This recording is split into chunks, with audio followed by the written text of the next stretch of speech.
Hello friend, today we are going to discuss about Docker. Why Docker concept comes in the market. We need to know first, then we know about deep in Docker, that what is the Docker, why we need to Docker, and what can be issue resolved Docker, and what is the Kubernetes. You can say that in this series we will start from beginning to end, and we will not make a you can say that lots of videos. My purpose is that few video in the few video your all the concept will be covered, and you will learn very easily and very quickly about the Docker concept and Docker architecture, and how does Docker work. And so in this series we will do also practical, because we have created an environment in our local machine where we have installed the Hyper-V. You can say that virtual box, Oracle virtual box. In that we have installed the Ubuntu, and we have installed also Docker, and in that we will do practice and as much as we can do. And I would suggest also, if you are watching this video, so please do practice with my video, that your hands make means free about the Docker and what the command is given in the video, so you can means set in your mind, and you can clear your concept with the Docker practical. So in this video, in this lecture, we are going about the basic concept of the Docker architecture, what is advantage, what is disadvantage of Docker. So let's begin. Firstly, we will see that how and why we need Docker, why Docker concept come in the market. Firstly, we need to know that before the Docker, what was happening. Have you heard about the hypervisor based virtualization? Hypervisor based virtualization is used just like if you have a system VMware Hyper-V, there's a third party tools also in your system, and you can create a multiples virtual operating system. Have you heard about AWS Azure, where you create an instance? It is also created in, you can say, the virtualization. It is also concept of the virtualization. So we need to know about the basic things of the virtualization first, that why Docker comes and how Docker resolve this means replace this virtualization concept our scenario. So firstly we need to know that hypervisor based virtualization. So in that scenario we have means physical server. So in that case it might be in cloud, in server on premise, or you can say that if you have, you can say the practical, so you have also laptop and system where you have a physical server, physical machine, where you have a 8 GB, 12 GB, 16 GB RAM, processor, and hard drives. So this calls is physical server, yeah, system. Then your host machine means your host operating system installed on the physical server. So host operating system is just like install, you have operating system win Microsoft Windows on your laptop, and it may be Linux and CentOS. It might be on cloud also. They are also backend, uh, have a physical server and host operating system, just like. And after that, hypervisor. Hypervisor means VMware, VirtualBox, Hyper. These are the hypervisor. Means there is a third-party tool where you have to install on your operating system, and then you will create a virtual operating system, which known as a guest operating system. Guest operating system, and you install on the guest operating system on Ubuntu, CentOS, Debian, Microsoft Windows, Linux, Red Hat Linux, something you have to install on that. And after that you will create your application on the guest operating system. So these are the scenario of the hypervisor based virtualization. But there is some things which is you have to monitor. What if you are using guest operating system, means if you have a scenario of virtualization. So in the guest operating system you have to reserve your memory, you have to reserve your hard drive, you have to reserve your processor, whether you are using or not. It doesn't mean, but you have to reserve. And you, as you know that if you are going to install on suppose Windows, so it might be around 4 GB and 3 GB operating system to reserve for HDD hard drive, and RAM also around 1 GB, 2 GB, and CPU also. You have to reserve for your guest operating system whether you are using or not. Okay, so it is the, you can say that some unused things. So due to that, Docker concept comes and it replaces totally virtualization concept, and Docker concept is hybrid. You can say the hybrid also, and it is a more popular nowadays. So what is the Docker concept? We need to know about that, and then we can understand the all the concept of the Docker also and virtualization. You have see here virtualization. You can say the concept. Now you not need to know about the Docker concept, where you have two physical machine, whether it's form of laptop, server, and clouds. After that, you have to install on your operating system. It might be on Linux or Windows. And after that, you have to install container engine. It may be known as a Docker engine, container engine, where you have to create your container on Docker engine. Okay, and after that you will create a container. You can create multiple container on container engine, and in the container you will create your app. You can install your app such as a Python, such as a Redis, such as a SQL. So these things will be installed, and single service will be run in the single container. If you want to run multiple container, so it's okay, you can do. You can run every container have a different service.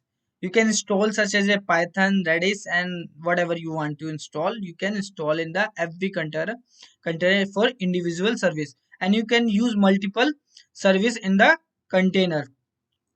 So if you are talking about virtualization based concept, where you have to reserve memory, CPU, HDD, whether it is being used or not, you have to reserve, and it will take all the reserve memory, CPU, hard drive from your physical server. Means physical machine. It will not run from your, you can say that, host based operating system, where Docker concept comes. It will not take memory reserve, CPU reserve, and hard drive reserve. It will, you can say, a minimal memory and CPU, HDD will be used for their container, and all this memory, CPU, HDD will be used from your operating system.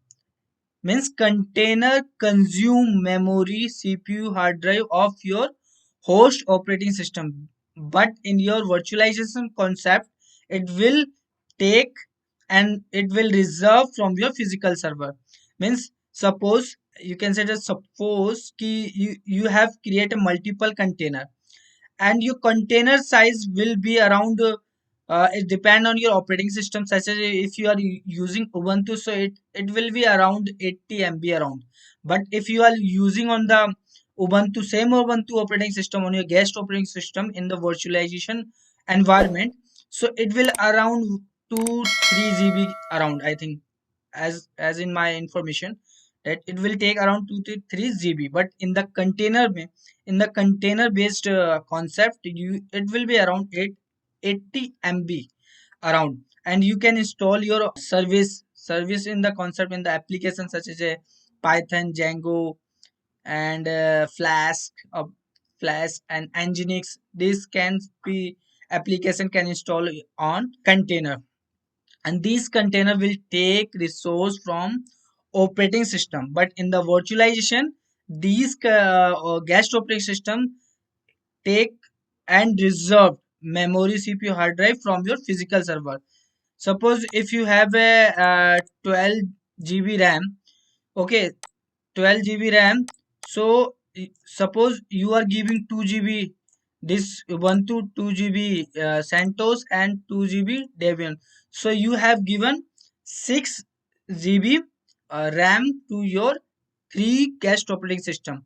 But in that case, you will not give any means reserve any memory for the container.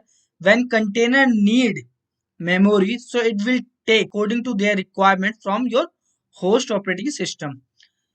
And you can say that it is a container is very minimal size, and it is easy to use, and you can create according to your container, according to your requirement. And it these code you have to run in the YML or JSON. You can create a container through the YML and JSON. But one thing you need to be know about that, when you going to create any container, so firstly, when you pull any images from your Docker Hub, so it will keep one data. Suppose it's your Docker Hub.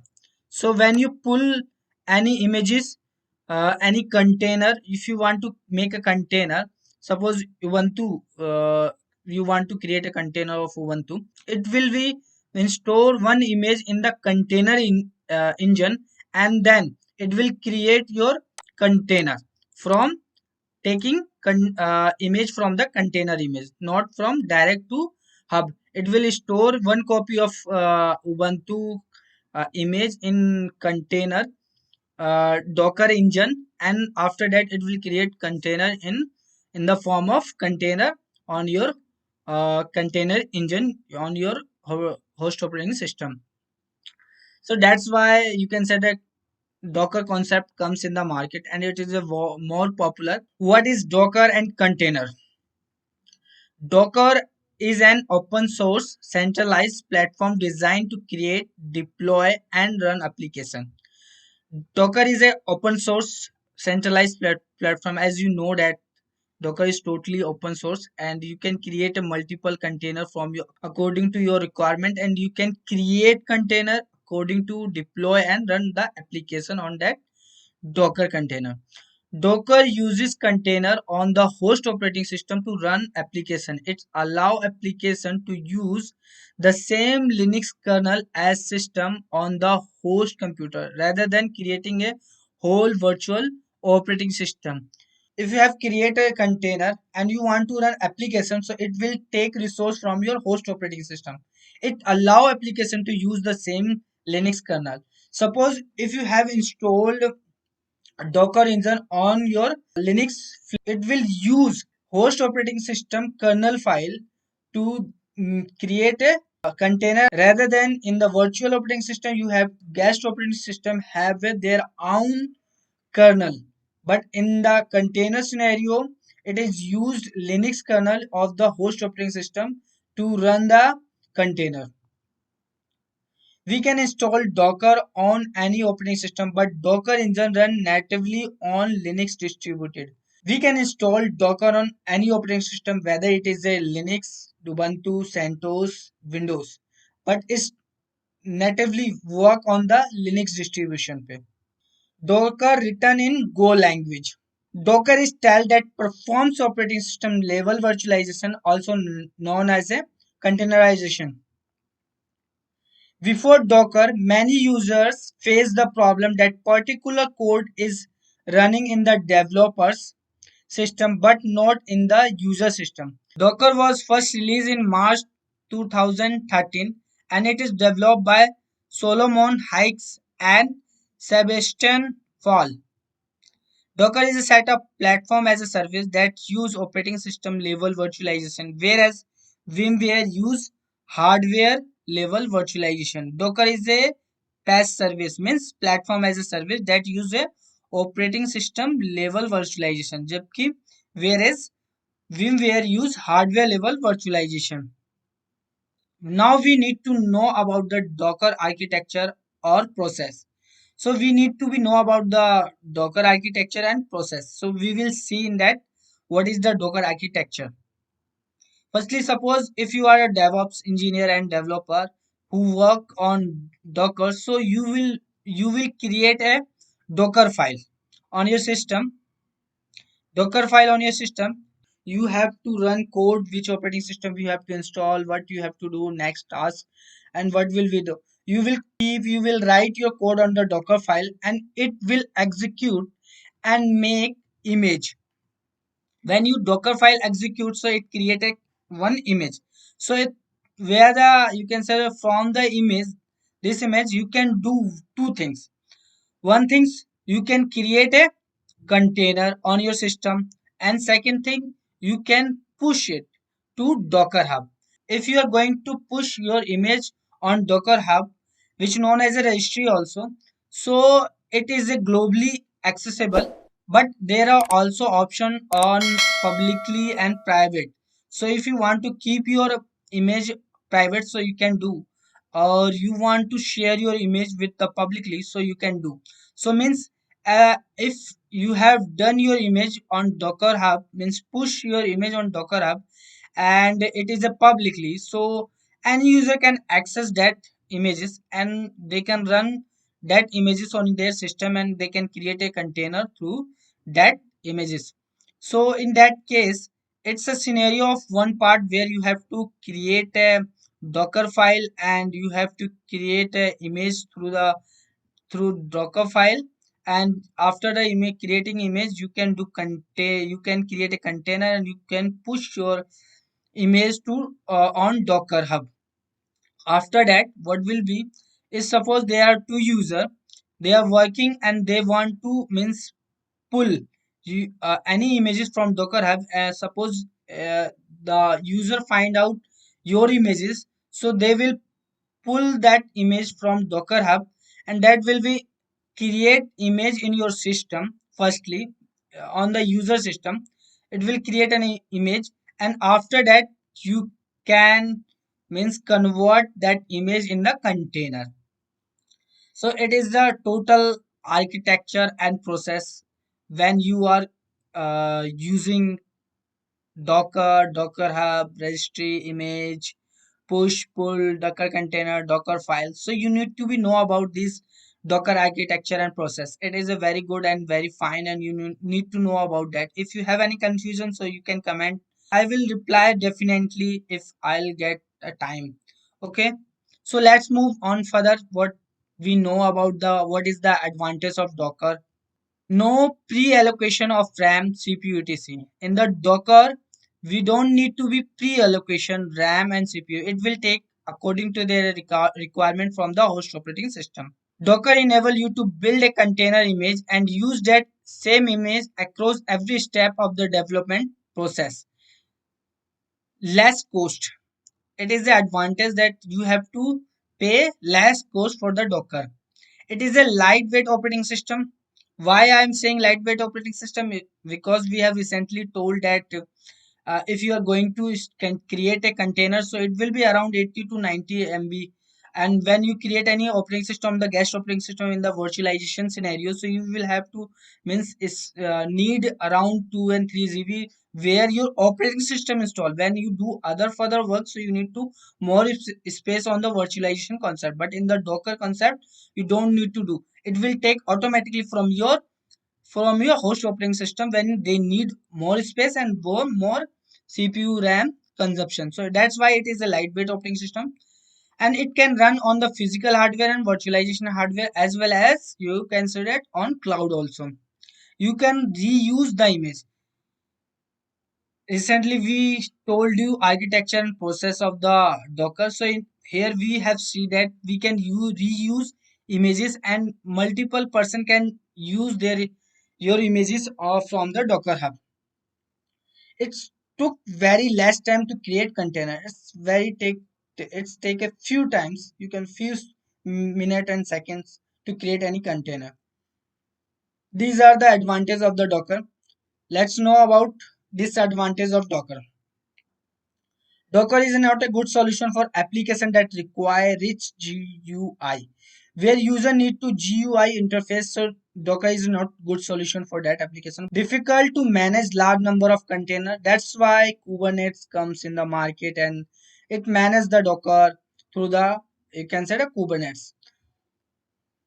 Docker does not provide cross-platform compatibility, means if the application designed to run in the Docker container on the window, then it can run on the Linux or vice versa. Suppose you have created your container on window operating system, and you want to share your container on Linux, means Linux operating system. so it will not run your container on the Linux, because it is not support cross platform compatibilities. If you have create a container on the Windows operating system, so and when you create container on other operating system, so you will have same Windows flavor, then you can install, then you can use that Docker in that system.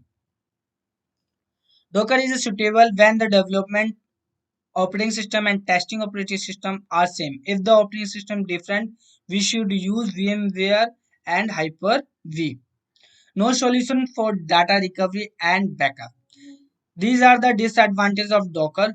So I hope you have understand about the Docker concept, Docker scenario, Docker architecture and process. What is the Docker advantage and what is the Docker disadvantage? I hope this video is helpful for you. So please subscribe our channel and hit the bell icon to get more update first. Thanks for watching.